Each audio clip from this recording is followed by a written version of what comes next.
কোনো প্রকার ওভেন ছাড়াই কাঠের চুলায় কিভাবে এত নরম তুলতুলে ফুলকো ফুলকো নান রুটি তৈরি করলাম আপনাদের সঙ্গে শেয়ার করব। আপনারা আমার সঙ্গে থাকুন, দেখুন। একবার দেখলে যে কেউ আপনারা বাসায় তৈরি করতে পারেন ওভেন ছাড়াই। আসুন তাহলে ভিডিওটা শুরু করা যাক। আসসালামু আলাইকুম। আমি এখানে মাত্র 1 বাটি ময়দা নিয়েছি আর 3 চামচ এখানে চিনি দিয়েছি। চিনিটা আপনারা যে যেমন পছন্দ করবেন সে সেমন দিয়ে নিতে পারেন। আর সাথে দিব 4 চামচের 1 চামচ ইস্ট। 10 টাকা দামের 1 প্যাকেট গুঁড়ো দুধ দিয়ে দিলাম। সম্পূর্ণ 10 টাকা দামের প্যাকেটে অনেক কমই থাকে। 3টে উপকরণ আমি সুন্দর করে মাখিয়ে নিব। আর সাথে আমি সামান্য 1 চিমটি লবণ দিয়েছি। লবণটা দিলে মিষ্টির স্বাদটা বেড়ে যায়। আর অবশ্যই এখানে আপনারা কুসুম গরম পানি নেবেন। যেহেতু ইস্ট আছে অবশ্যই কুসুম গরম পানি দিতে হবে। আর কুসুম গরম দুধ দিলে আরও ভালো হয়। আজকে দুধ ছিল না, তাই আমি শুধু পানি দিয়ে তৈরি করলাম। 3টে উপকরণ সুন্দর করে আমি চামচ দিয়ে মিশিয়ে নিব। তারপর আমি চামচটা বাদ দিব, দিয়ে হাত দিয়ে ভালোভাবে মথে বেশ নরম নরম করে একটু ডো করব। ডোটা একটু নরম হলে রুটিটা কিন্তু বেশি স্পঞ্জি হবে আর ভিতরে বেশি একেবারে জালিদার হবে।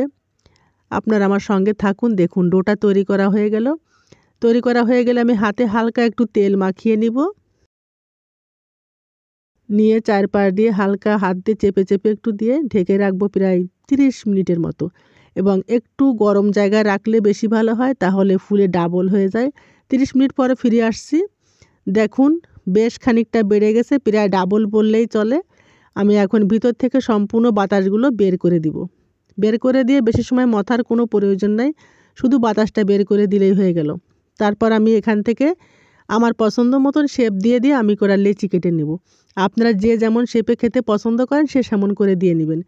একটা টিন বা স্টিলের প্লেট হলে বেশি ভালো হয়। সামান্য একটু তেল দিয়ে ভালোভাবে হাতে মেখে ব্রাশ করে নিলাম। ওটার উপর আমি রুটিগুলো দিয়ে দিব।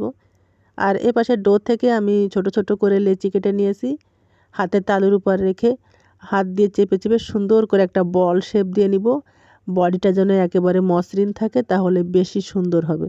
এভাবে আমার সম্পূর্ণ ডোতে মাত্র 5টা রুটি হয়েছে, একটা ছোট 4টে বড়।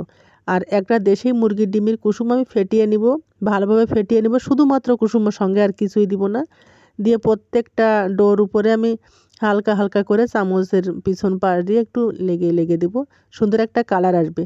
ওকে বলে যে ওভেনে কালার আসে, চুলায় কালার আসে না। না, এটা ভুল ধারণা। চুলায় যথেষ্ট ভালো কালার আসে। আমি আপনাদের দেখাবো, সঙ্গে থাকুন, দেখলে বুঝতে পারবেন অনেক সুন্দর কালার আসবে। আর এখানে একটা কড়াই নিব। কড়াইয়ের উপর আমি সাধারণ যে সাদা কাগজ খাতা লেখালেখির সে একটা কাগজ দিয়ে দিলাম। একটা স্ট্যান্ডার বসায় দিয়ে আমি ওখানে টিনের প্লেটটা দিয়ে দিলাম। দিয়ে একটা স্টিলের থালা দিয়ে ঢেকে দেবো। আপনারা সবসময় অ্যালুমিনিয়াম অথবা স্টিলের থালা বা ঢাকনা ব্যবহার করতে চেষ্টা করবেন। মাত্র 30 মিনিট পর ফিরে আসলাম। দেখলে বুঝতে পারছেন কতটা সুন্দর হয়েছে। প্রত্যেকটা নান রুটি ফুলে ডাবল হয়ে গেছে, একটার সঙ্গে একটা লেগে গেছে। আর ভিতরটা কতটা ভালো হয়েছে সেটা আপনাদের অবশ্যই আমি দেখাবো। আগে নামিয়ে নিই। আর এখন তো বেশ খানিকটা গরম, হাত দিয়ে আসলে এই মুহূর্তে হাত দেওয়াটা কঠিন। তারপরে আমি আপনাদের ছিঁড়ে দেখাবো, গরম গরমই পরিবেশন করে দেখাবো। প্রত্যেকটা রুটি ভিতরে সম্পূর্ণ জালিদার হয়েছে। একটা ছিঁড়ে দেখাচ্ছি আপনাদের, দেখলে বুঝতে পারবেন যেমন লোভনীয় স্বাদ আর সুন্দর একটা কালার আসছে। কাঠের চুলায় এত সুন্দর কালার হয়। চাপ দিলে কতটা ছোট হয়ে যাচ্ছে, ছেড়ে দিলে আবার অনেক খানিকটা বড় হয়ে যাচ্ছে। প্রত্যেকটা রুটির মাঝে ঠিক একই রকম জালিদার, খেতে অসাধারণ লেগেছিল। কেনা বলেন আর যাই বলেন, বাড়ি নিজের হাতে তৈরি করা খাবারটার মজাটা একটু অন্যরকম। পরিবারের সবাইকে নিয়ে খাওয়ার মজাটা আরও অন্যরকম। আর নিজের হাতে তৈরি করা বলেই কথা। প্লিজ প্লিজ প্লিজ ভালো লাগলে একটা শেয়ার দিবেন। অবশ্যই ইউটিউব থেকে আপনারা সাবস্ক্রাইব করবেন। নতুন ভিডিও নিয়ে আবারও আপনাদের সামনে আসবো শীতের মজার মজার রেসিপি। আল্লাহ হাফেজ।